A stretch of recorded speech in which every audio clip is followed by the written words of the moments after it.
My brother and his wife will be moving into your farmhouse on the 1st of next month. Nathan already agreed. If you're unhappy about it, you can always sell the place and move into assisted living where someone can take care of you. My daughter-in-law delivered those words so calmly. For several seconds, I honestly believed I had misunderstood her. I stood frozen on the back porch with a mug of coffee in my hand, watching the evening sunlight settle across 22 acres of pasture that had taken me nearly half a lifetime to own. 4 years earlier, I had buried my wife. 2 years after that, I bought this forgotten farmhouse in the foothills of East Tennessee and rebuilt it board by board with my own hands. Now someone who had never driven a single nail into it was telling me I no longer belonged here. Before we continue, please subscribe to the channel and let us know in the comments where you're listening from today. My name is Walter Harrison. I was 65 years old and had spent 41 years working as a civil engineer. I designed roads, drainage systems, bridges, and public infrastructure across 3 states. My career taught me 2 lessons that never failed me. First, anything worth building takes patience. Second, the smallest crack usually warns you about the biggest collapse. Retirement wasn't something I rushed toward. I earned every day of it. For 11 years, I watched the same piece of property come and go through probate without ever finding the right moment to buy it. 22 acres, an old 1940s farmhouse, a creek running along the eastern edge, a ridge that turned gold every autumn evening. My wife Carol used to tell me it looked like the sort of place where people finally remembered how to breathe. She never lived long enough to see it. Cancer took her before we signed the closing papers. But I bought the land anyway, because letting that dream disappear felt like losing her twice. The first 2 years were nothing but work. I rebuilt the porch, repaired the foundation, restored the stone fireplace, replaced the plumbing, rewired the electrical system, and planted the garden Carol had once sketched in an old notebook. When everything was finally finished, I discovered something I hadn't experienced in decades. Silence. Real silence. Most evenings I sat on the porch with coffee, watched deer step out from the tree line, and listened to the creek instead of traffic. I wasn't lonely. I was finally home. Then Cassie called. My daughter-in-law and I had never argued before. We weren't especially close, but we had always been polite. She was organized, confident, and accustomed to making decisions quickly. Usually those decisions involved other people adjusting their plans. Walter, she said, Kevin and Sherry have had a rough year.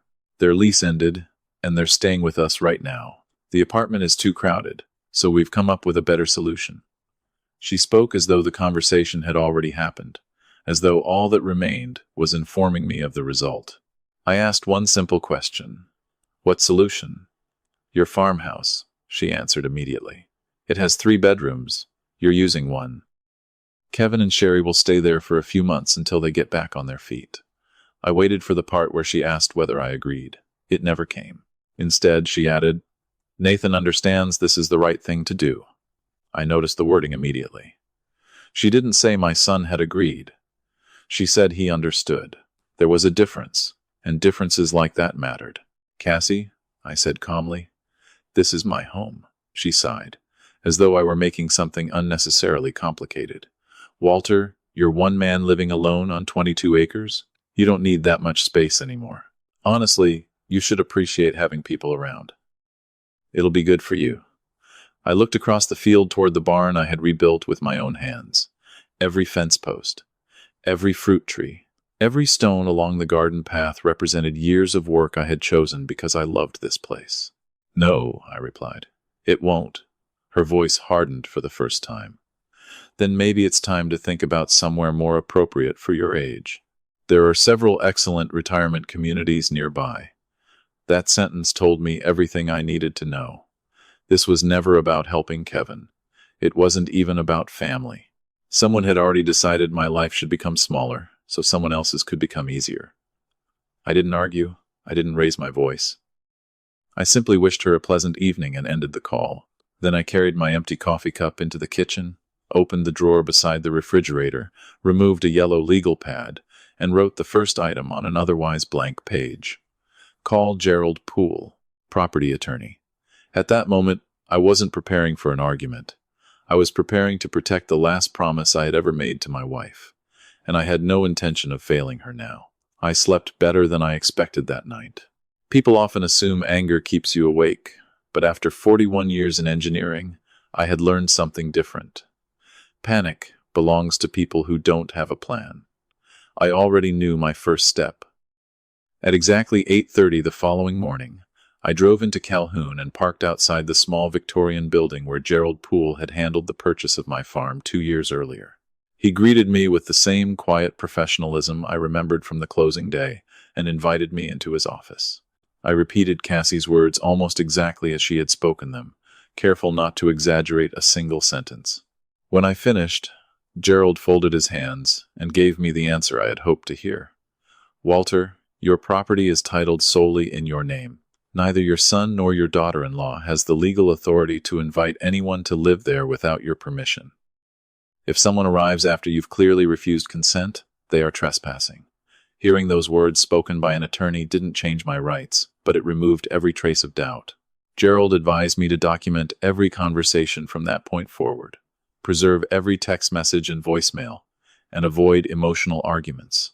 If anyone attempted to move into the farmhouse against my wishes, I was to tell them calmly, one time, that they were not welcome, then contact him before taking any further action.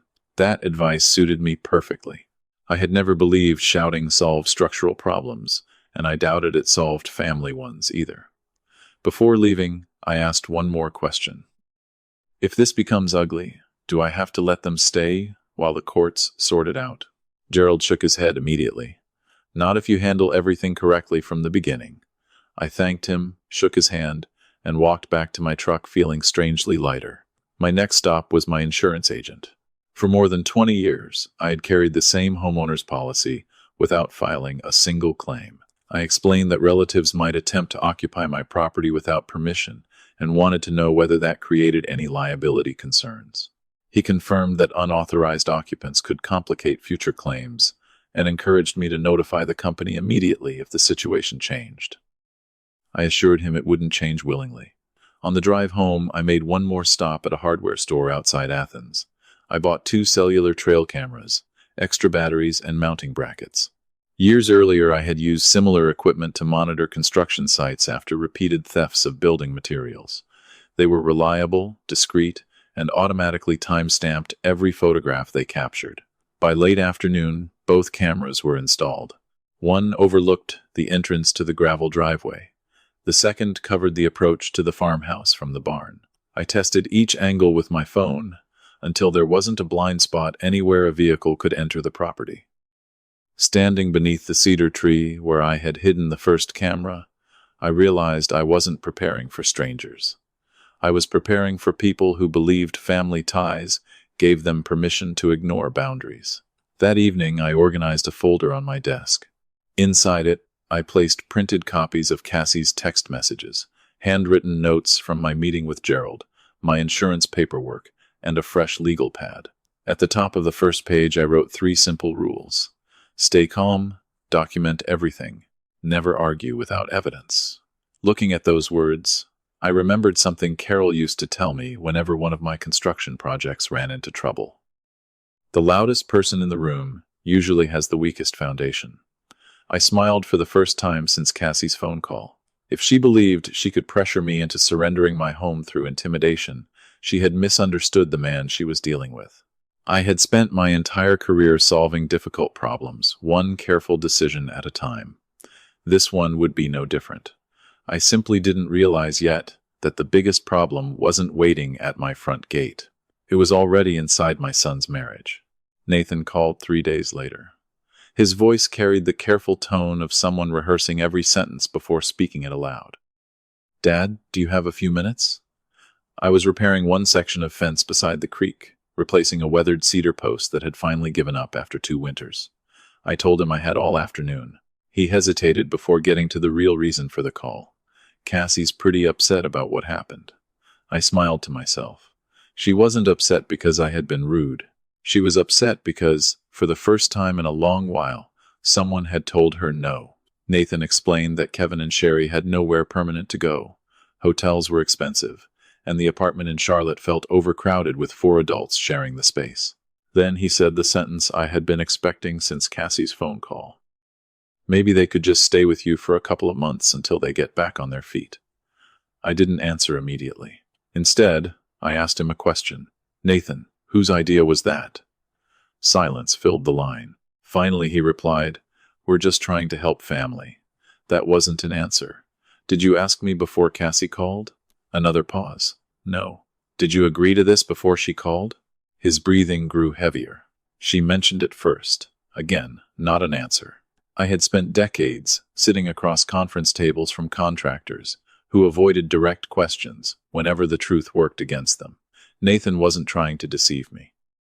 He was trying to avoid choosing between his father and his wife. There was a difference, but the result was often the same. Come down this weekend, I said quietly. Just you. Leave the rest of this conversation until then. He arrived Saturday morning in the same pickup he had driven for years. The moment he stepped out, I noticed how tired he looked. There were dark circles beneath his eyes that hadn't been there the previous Christmas, and the easy confidence I had always associated with my son seemed replaced by something much heavier. We didn't discuss Cassie right away. Instead, we spent the morning repairing a section of split-rail fence near the lower pasture, the kind of work that left just enough silence for honest thoughts to surface on their own. Around lunchtime, we sat on the back porch with sandwiches and iced tea. Nathan looked across the field before finally speaking. Dad, I know how much this place means to you. Do you? I asked gently. He nodded. I just don't think helping Kevin for a little while would hurt. I looked at him carefully. How long have Kevin and Sherry been living in your apartment? His eyes shifted away. About 6 weeks. And how long were they supposed to stay? A few days. Neither of us spoke for several seconds. He already understood where the conversation was leading. Nathan, I continued, temporary arrangements have a way of becoming permanent when nobody is willing to say they've lasted long enough. He rubbed his hands together. Cassie says they're trying. Maybe they are, I replied. But trying isn't the same thing as making your problem someone else's responsibility. He leaned back in his chair and stared toward the barn. She thinks you're being stubborn. I couldn't help smiling. No, son. She thinks I'm supposed to feel guilty. That sentence seemed to land harder than anything else I'd said all day. Nathan didn't defend his wife this time. Instead, he asked quietly, Why are you so certain there's something more going on? I looked toward Carol's garden, where the tomato plants were beginning to climb their supports. Because this conversation was never about asking for help. Your wife never asked me anything. She informed me that strangers would be moving into my home, and she even suggested where I should live after they arrived. People don't speak that way unless they've already convinced themselves they're entitled to what belongs to someone else. Nathan lowered his head. I could almost see the conflict inside him growing stronger with every passing minute. Before he left that afternoon, I placed a hand on his shoulder. I'm not asking you to choose between me and your wife. He looked relieved for a moment. Then I finished the sentence. I'm asking you to pay attention, really pay attention, because I have a feeling this isn't about Kevin anymore. Nathan drove away just before sunset, and I watched his truck disappear beyond the tree line. Something told me that today's conversation hadn't solved anything, but it had confirmed the one thing I needed to know. My son wasn't leading this situation. Someone else was. And before I made another move, I intended to find out exactly how far that influence reached. The Monday after Nathan's visit, I made a phone call I had hoped I would never need to make. Patricia Marsh, the attorney handling my case, had given me the name of a private investigator in Chattanooga with a reputation for being thorough and discreet. His name was Dennis Whitfield. We spoke for less than 15 minutes. I wasn't interested in gossip or rumors. I wanted facts. I gave him 4 names, Kevin, Sherry, Cassie, and, reluctantly, my own son, Nathan. I explained that I believed someone was attempting to gain access to my property under false pretenses, and that I needed to understand exactly what I was dealing with before anyone showed up at my front gate. Dennis asked only one question before accepting the job. Do you want assumptions, or do you want documents? Documents, I answered. Only documents. 5 days later, an email arrived just before sunset. I carried my laptop onto the back porch, poured a cup of coffee, and opened the report. The first few pages confirmed what Cassie had carefully avoided mentioning. Kevin wasn't simply having a difficult year. He had spent years leaving unpaid bills behind him. A failed renovation business had ended with a court judgment of more than $20,000. 2 vehicles still carried outstanding loan balances. His credit score had fallen so low that renting another apartment had become nearly impossible. Sherry's situation wasn't much better. She had declared bankruptcy several years earlier, had been unemployed far longer than Cassie admitted, and the couple had spent the previous year moving from one relative's home to another after exhausting every other option. I leaned back in my chair.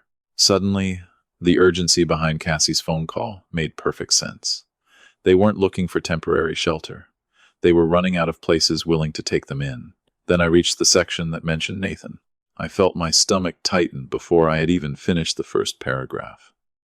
Over the previous 10 months, nearly $38,000 had been transferred from accounts belonging to Nathan and Cassie into accounts controlled by Kevin. Every transfer was documented.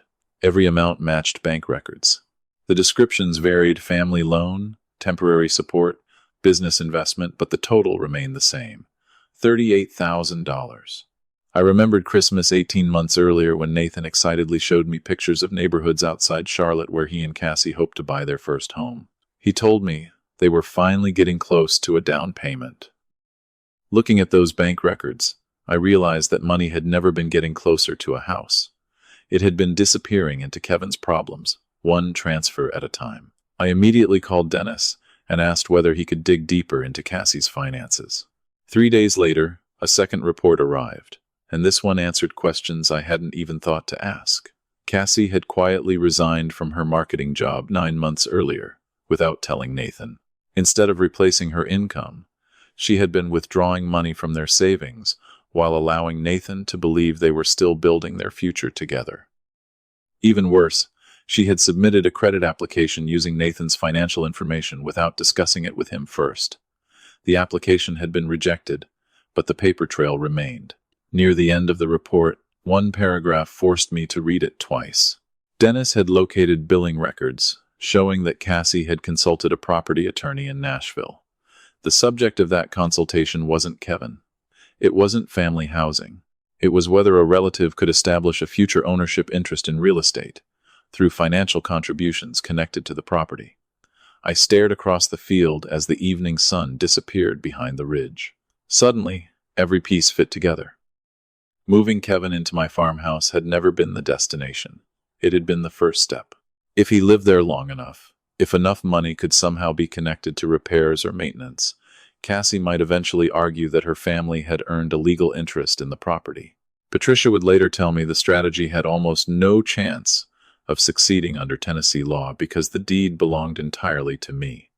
But lawsuits don't always have to succeed to cause damage. Sometimes, the process itself becomes the weapon.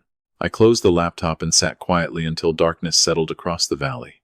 I wasn't angry anymore. Anger clouds judgment. What I felt instead was certainty. For the first time since Cassie's phone call, I could finally see the entire blueprint. This wasn't a misunderstanding between family members. It wasn't even about generosity. It was a carefully escalating plan built on manipulation, financial deception, and the assumption that I would rather avoid conflict than defend what belonged to me. They had underestimated one thing. Civil engineers spend their careers finding weaknesses before structures collapse.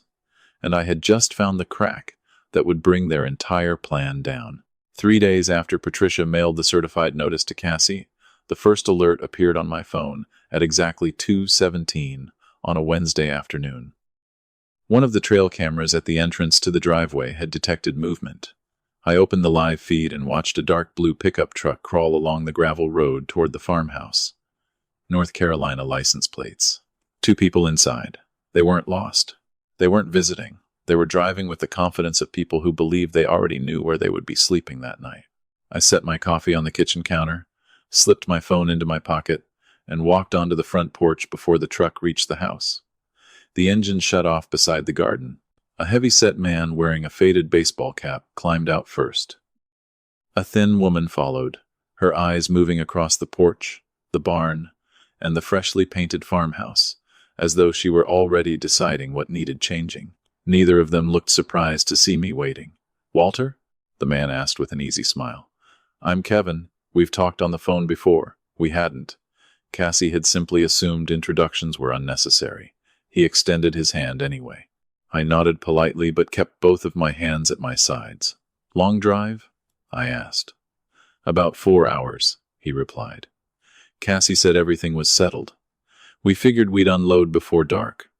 There it was, not a question, not a request, a decision that had already been made somewhere else. Sherry opened the passenger door and reached toward the back seat, where several overnight bags were stacked. She genuinely believed she was about to carry them into my home. "Leave the bags where they are," I said calmly. Both of them stopped moving.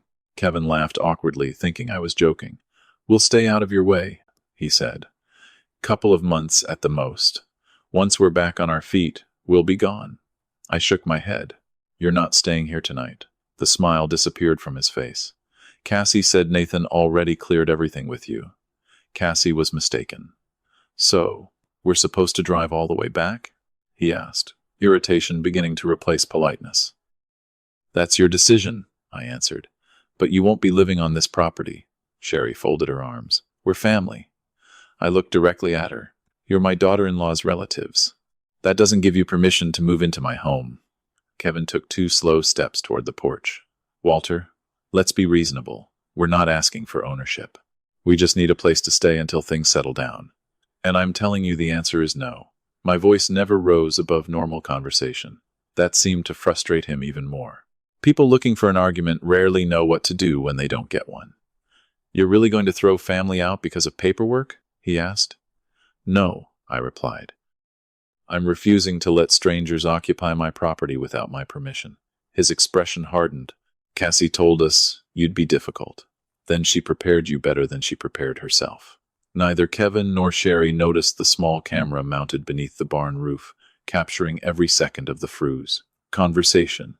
They didn't know another camera had recorded their arrival from the driveway from the moment they turned onto the driveway. Every word, every movement, every refusal to leave voluntarily was being preserved exactly as Patricia had instructed. Kevin finally pulled out his phone and walked several yards away. I didn't need to hear the conversation to know who he was calling. His voice grew louder with every passing minute, until I caught only one clear sentence drifting across the yard. "You told us this was already handled." A few moments later he returned, no longer pretending to be friendly. "Cassie wants to talk to you." He held the phone toward me. I didn't take it. "Tell Cassie she can speak with my attorney." I handed him Patricia's business card instead. He stared at it for several seconds before crumpling it in his fist. Sherry slammed the truck door so hard one of the chickens scattered across the yard. Without another word, both climbed back into the pickup. Before driving away, Kevin lowered his window one last time. "This isn't over." I looked at him without blinking. "It was over before you turned onto my driveway." The truck disappeared down the gravel road, leaving nothing behind except tire tracks and a cloud of dust slowly settling across the entrance gate. I remained on the porch until the road was quiet again. Then I walked inside, downloaded the camera footage onto my computer, backed it up to an external drive, and emailed copies to Patricia. Less than 15 minutes later, my phone rang. It was her. "Walter," she said, after watching the videos, "you handled that exactly the way we hoped you would." I thanked her and ended the call. I believed the confrontation had ended. I was wrong. Because that evening, Cassie left me a voicemail that revealed her plan was far from finished, and this time, she wasn't asking for anything anymore. She was making threats. I didn't answer when Cassie called that evening. After everything that had happened on my driveway, I had no interest in another emotional conversation. Instead, I let the call roll to voicemail and returned to trimming the tomato vines behind the house. Nearly 10 minutes later, my phone vibrated again with a notification that a new voicemail had arrived. I carried it inside, sat at the kitchen table, pressed play, and listened from beginning to end without interrupting it once. For almost 7 minutes, Cassie spoke without taking a breath. She accused me of humiliating her brother, embarrassing her family, and destroying any chance Kevin and Sherry had of rebuilding their lives. According to her, I had acted like a selfish old man who cared more about an empty farmhouse than the people around him. Then her tone changed. The anger disappeared, replaced by something much colder. "You think that land is untouchable because your name is on the deed," she said. "You'd be surprised how many things can change once lawyers start asking the right questions." I replayed that sentence twice before continuing.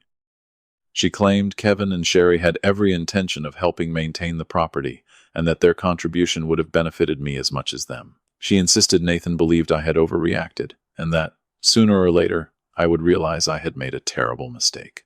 Near the end of the message, she made one final promise. "You owe this family more than you think you do, Walter. If you won't do the decent thing willingly, we'll settle it another way." The recording ended with the sound of her hanging up. I didn't feel intimidated. If anything, I felt relieved.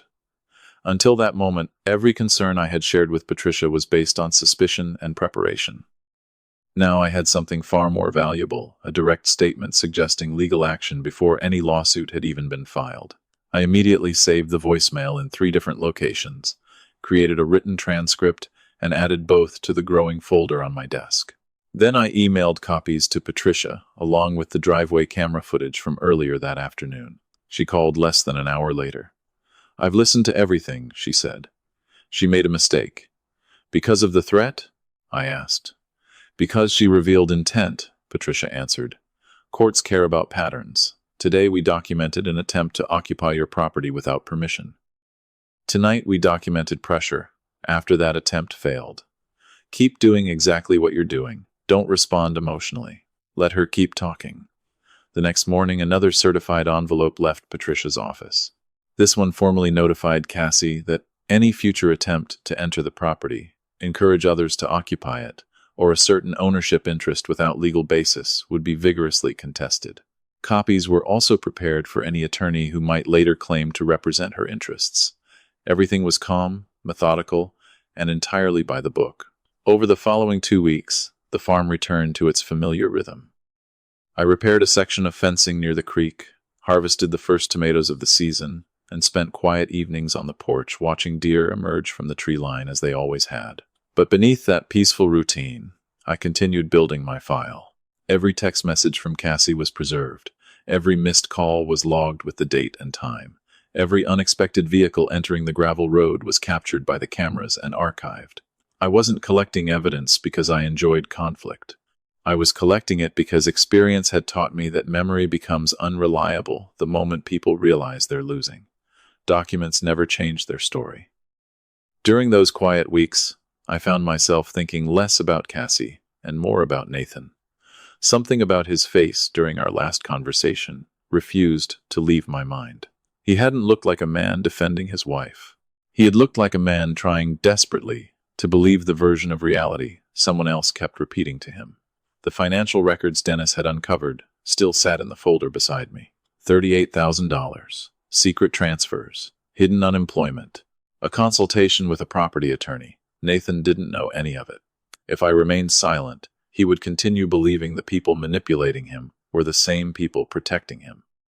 I closed the folder and stared through the kitchen window toward the ridge, where the last light of evening was fading behind the trees. The fight over my farmhouse was no longer my greatest concern. Protecting my son from the truth had become impossible.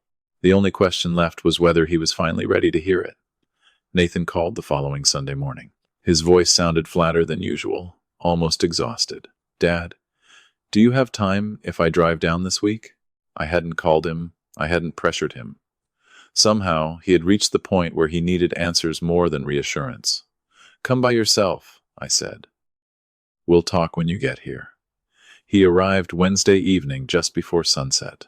The truck door opened slowly, and for a moment he simply stood beside it, staring at the farmhouse without saying a word. He looked older than 40. The confidence I had always admired in him had been replaced by the posture of a man carrying weight he couldn't explain. I invited him inside, served coffee, and placed a thick manila folder on the kitchen table between us. He glanced at it but didn't touch it. "What's all this?" he asked. "Everything I've learned since your wife called about moving Kevin into my house." He frowned. "Dad, Cassie says you've been trying to build a case against her family." I nodded once. Tonight, I don't want you to believe me. I don't want you to believe Cassie either. I only want you to believe what's written on these pages." He slowly opened the folder. The first documents were the investigators' reports on Kevin and Sherry. Court judgments, outstanding debt, failed businesses, rental history. Nathan read quietly, turning each page a little more slowly than the one before. When he reached the financial summary, his hand stopped moving altogether. $38,000 transferred from his household accounts into Kevin's accounts over the previous 10 months. Every transaction listed by date. Every amount matched to bank records. He stared at the pages for several seconds before whispering, "No, this can't be right." "It is," I answered softly. "Every number has already been verified." He reached for another page. It contained the timeline of Cassie's employment. His eyes moved across the report twice before lifting toward me. She told me she was still working from home. I quietly slid another document toward him. She resigned 9 months ago. Nathan blinked several times, as though his mind refused to connect the words with the woman he thought he knew. He kept reading. The credit application using his income without his knowledge. The withdrawals from their savings account. Finally, the billing record from the Nashville attorney discussing possible legal theories for claiming an interest in someone else's real estate. Nathan looked up so suddenly that his chair scraped across the wooden floor. "She talked to a lawyer about your farm?" I nodded. "According to the billing records, yes. Without telling me? As far as I can determine." The room fell completely silent. Outside, the evening breeze stirred the maple leaves beside the porch, but inside, neither of us moved. Nathan leaned forward, pressing both hands against his forehead. "Dad," he whispered, "that money. We were saving for a house." "I know." His voice cracked for the first time since arriving. "I worked weekends, took consulting jobs, skipped vacations, because she kept saying we were almost there." He looked back down at the bank statements. "All this time." I didn't interrupt him. Some truths can only settle when silence gives them room. Several minutes passed before he spoke again. "Why didn't you tell me sooner?" I met his eyes. "Because I needed proof before I asked you to question your own wife." He swallowed hard. "And now? Now you have the same proof I do." Nathan stood and walked toward the back door. He opened it and stared across the field where the last light had disappeared beyond the ridge. When he finally turned back toward me, there was no anger in his face anymore. Only disappointment. Not in me, in himself. She lied about Kevin. She lied about the money. She lied about her job. He paused before asking the question I had known was coming from the beginning. "Dad, how much of my marriage do you think was real?" I didn't answer immediately. That wasn't a question any father wanted to answer for his son. Finally, I said quietly, "I think your love was real. I can't speak for hers." Nathan lowered his head again. The words seemed to hit harder than every document in the folder combined. After a long silence, he pulled the reports back toward him, neatly stacked every page, and placed both hands on top of them. "I'm going home tomorrow," he said, "and this time I'm going to ask questions she can't avoid." I looked at my son and realized something had changed forever. He hadn't chosen my side over his wife's. He had chosen the truth over the comfort of pretending nothing was wrong. And sometimes that is the hardest decision a person will ever make. Nathan left the farmhouse just after sunrise the next morning with the investigation folder sitting on the passenger seat beside him. I didn't ask what he planned to say. I didn't tell him what decision to make. Some conversations belong to a father. Others belong to a husband. This one was his alone. Around 7 that evening, my phone rang. I looked at the screen before answering. Nathan. He didn't begin with a greeting. He simply said, "Everything in those reports was true." His voice was calm, but it carried the hollow sound of someone whose entire world had shifted beneath his feet. He told me he had placed the bank records on the kitchen table and asked Cassie to explain the transfers. At first, she smiled and dismissed them as temporary loans to help Kevin start a business. When Nathan showed her every transaction in chronological order, the smile disappeared. She admitted the money had gone to Kevin, but insisted it was only until he recovered financially. Nathan asked why she had never told him the true amount. She answered that he would have said no. That single sentence hurt him more than the missing money. It wasn't just deception. It was an admission that she had knowingly taken away his right to decide. Then he asked about her job. Cassie tried to insist she had been doing freelance work from home, but the employment records left no room for excuses. Finally, she admitted she had resigned months earlier and had hidden it because she didn't want him worrying about finances. Nathan quietly asked, "So while I was working nights and weekends believing we were saving for our future, you were spending that money without ever telling me?" She couldn't answer. Instead, she changed the subject. She accused me of spying on her family, manipulating him, and trying to destroy their marriage. Nathan listened without interrupting. Then he placed the final document on the table, the billing record from the Nashville property attorney. He asked only one question. "Why were you asking a lawyer how your family could claim an interest in my father's farm?" For the first time, Cassie had no explanation prepared. She insisted it had only been a conversation, nothing more, something she had looked into, just in case. Nathan replied quietly, "Just in case. What?" The room remained silent. Eventually, she admitted she believed Kevin deserved a permanent place to live, and that my farm had more than enough room for everyone if I would simply stop being selfish. Nathan told me that hearing those words ended something inside him. It wasn't the money. It wasn't Kevin. It wasn't even the lies.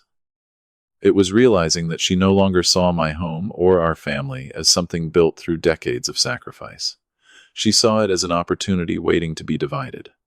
2 days later, he called again. This time his voice sounded different, not stronger, clearer. He told me he had moved into a short-term apartment near his office, and had asked Cassie to stay somewhere else while they figured out what came next. She refused at first, insisting he was overreacting and blaming everything on my influence. When that failed, she apologized, cried, and promised to cut Kevin off completely if Nathan would just come home. He asked her one final question before leaving. "If my father had said yes that day, would you have ever told me about the lawyer?" She looked at the floor and never answered. Nathan said that silence gave him every answer he needed. Within a week, Cassie hired an attorney and filed for divorce. At almost the same time, Patricia called me with news of her own.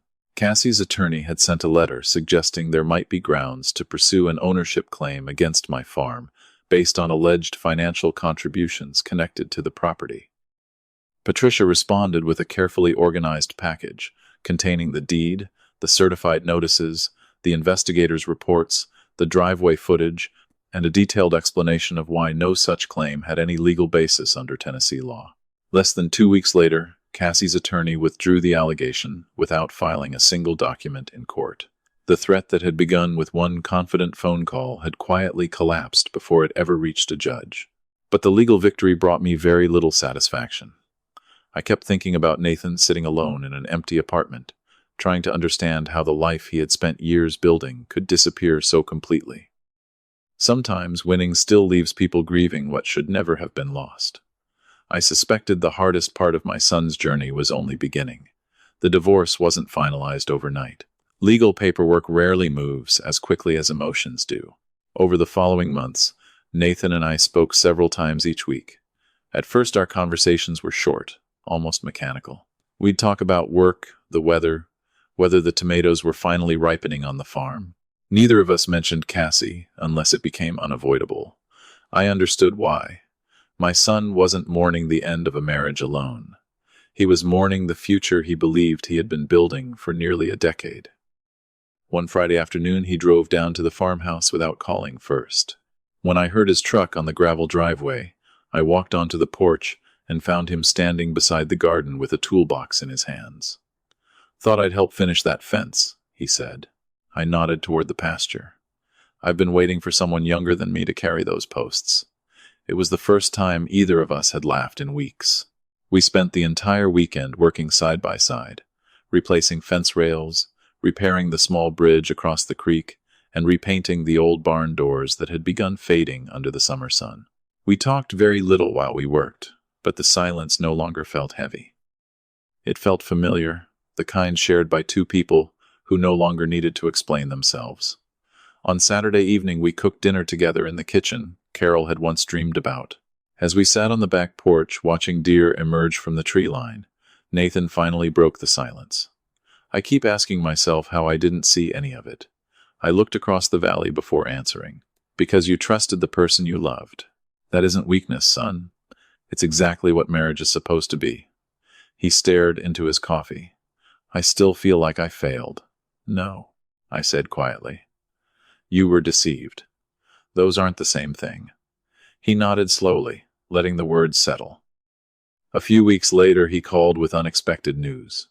An engineering firm in Knoxville had offered him a senior project position. The office was less than an hour from my farm. I'm thinking about taking it, he admitted. Not because of everything that's happened, but maybe because I want to start over somewhere that still feels like home. I smiled without letting him hear it in my voice. Then make the decision for yourself, not for me. He accepted the job the following month. Before long, weekend visits became part of our routine again. Sometimes he came to help with a project around the property.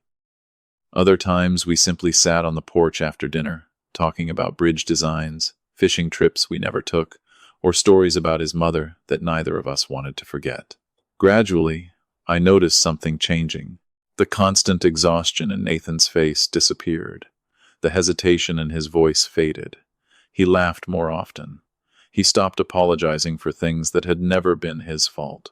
One Saturday, he arrived with someone I had never met before. Dad, he said with an awkward grin, I'd like you to meet Dana. She was a structural engineer from his new firm, practical, intelligent, and refreshingly honest. Instead of commenting on the size of the farmhouse or asking questions about the property, she spent nearly half an hour examining the stone foundation I had restored years earlier.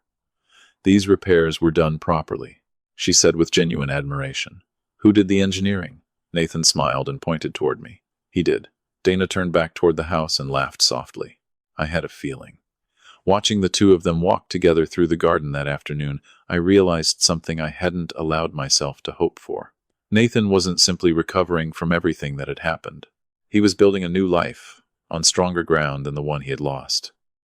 And this time the foundation wasn't built on manipulation or guilt. It was built on honesty, respect, and the quiet confidence that comes from finally seeing people for who they truly are. For the first time in more than a year, I believed my son wasn't just surviving anymore. He was finally moving forward. Almost a year after Nathan moved back to East Tennessee, I was sitting on the back porch with a cup of coffee, watching the morning fog drift across the lower pasture, when I heard two vehicles coming up the gravel driveway. Nathan climbed out first, smiling in a way I hadn't seen since before his marriage began falling apart. Dana stepped out beside him, holding a large envelope against her chest with both hands. They walked toward the porch without saying much. Something about the way they looked at each other told me this wasn't an ordinary visit. Dana handed me the envelope and said softly, "We wanted you to open it first." Inside was a sonogram picture. For a long moment, I couldn't speak. My eyes moved from the tiny image in my hands to my son standing beside the porch railing, then to the fields stretching beyond the garden Carol had once dreamed of planting. Nathan finally broke the silence. "You're going to be a grandfather." I smiled, but the smile carried memories as much as happiness. I thought about the evening Cassie had calmly informed me that I no longer needed this farmhouse. I thought about the lawyers, the certified letters, the camera footage, the investigation reports, and the painful night my son learned the truth about his own marriage. None of those battles had really been about land. They had been about protecting the future that was standing in front of me now. Dana sat beside me on the porch swing, while Nathan leaned against the railing exactly where he used to stand as a teenager after helping me with weekend projects. "We've been talking," Nathan said. "When the baby gets a little older, we'd like them to know this place. We want them to grow up fishing in the creek, feeding the chickens, and learning how to build things instead of just buying them." I looked across the pasture where the deer were beginning to emerge from the tree line, exactly as they had every evening since I first moved here. Carol had once told me this farm would become more than a house if enough love was poured into it. At the time, I thought she meant hard work and patience. Standing there with my son and his growing family, I finally understood what she had really meant. A home becomes a legacy when it teaches the next generation what is worth protecting. I folded the sonogram carefully and slipped it back into the envelope before raising my coffee cup toward Nathan. He lifted his own cup and smiled back. It was the same genuine smile I remembered from years before life had tested him so severely. In that quiet moment, I realized I hadn't won because I kept my land. I had won because I refused to surrender my principles, and in doing so, I gave my son the chance to rebuild his own life on truth instead of compromise. The farmhouse still stood where it always had, overlooking the creek and the ridge beyond it, but now it represented something far greater than retirement or ownership. It had become proof that integrity, once defended, can become the strongest foundation a family will ever inherit.